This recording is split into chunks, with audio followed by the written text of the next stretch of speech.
আইন শৃঙ্খলা মানে না এবং যখন যখন যখন যেমন তখন তেমন এরা আচরণ করে। আমি এদের ধিক্কার জানাচ্ছি।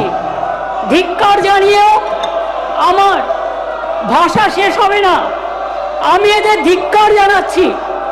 আমি হাউসের সবার পক্ষ থেকে তীব্র ধিক্কার জানাচ্ছি এবং এরা জেনে শুনেই আমার কথা যাতে মানুষ শুনতে না পারে আমার কণ্ঠরোধ করবার জন্য এদের এই কর্মসূচি। সকালে কিন্তু ওরা ছিল না, ওরা এসছে আমি আসার কিছুক্ষণ আগে। ওদের নাম ডেকেছেন, ওরা কিন্তু তখন বক্তব্য রাখেনি। কিন্তু তারপরেও স্যার আমি আপনাকে অনুরোধ করেছিলাম যে ওদের বলতে দেওয়া হোক। তারপরে নিজেদের যেই বলা শেষ হয়ে গেছে সঙ্গে সঙ্গে এটা বাঙালির ইস্যু, এটা বাংলার ইস্যু, আমি বলবই। আমার কণ্ঠ চুপ করে রাখা যাবে না, বাংলার কণ্ঠ রোধ করা যাবে না, বাঙালির কণ্ঠ রোধ করা যাবে না।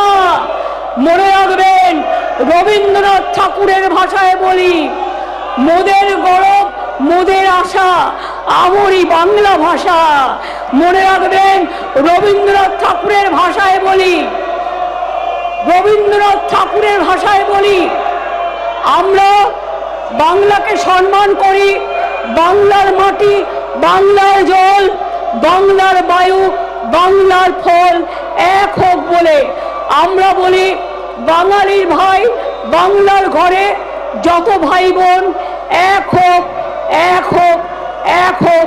হে ভগবান, আমরা বলি ঈশ্বর ও আল্লাহ তেরে নাম সবকো সুমতি দে ভগবান। আমরা বলি গড ইজ গ্রেট। আমরা বলি সিন্নন্ত বিশ্বে অমৃতস্য পুত্রা। আমরা বলি পুরানো সেই দিনের কথা ভুলবো কিরে হায়, কবি রবি ঠাকুরের গান। তার কারণ গ্রাম ছাড়া ওই রাঙা মাটির পথ আমার মনও ভুলায় রে।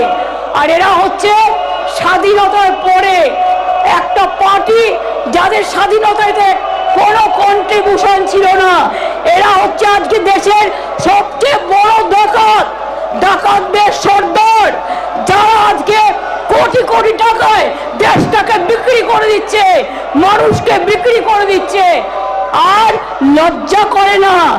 এরা সাম্প্রদায়িকতার সুরসুরি দেয়, এরা মানুষে মানুষে ভাগাভাগি করে।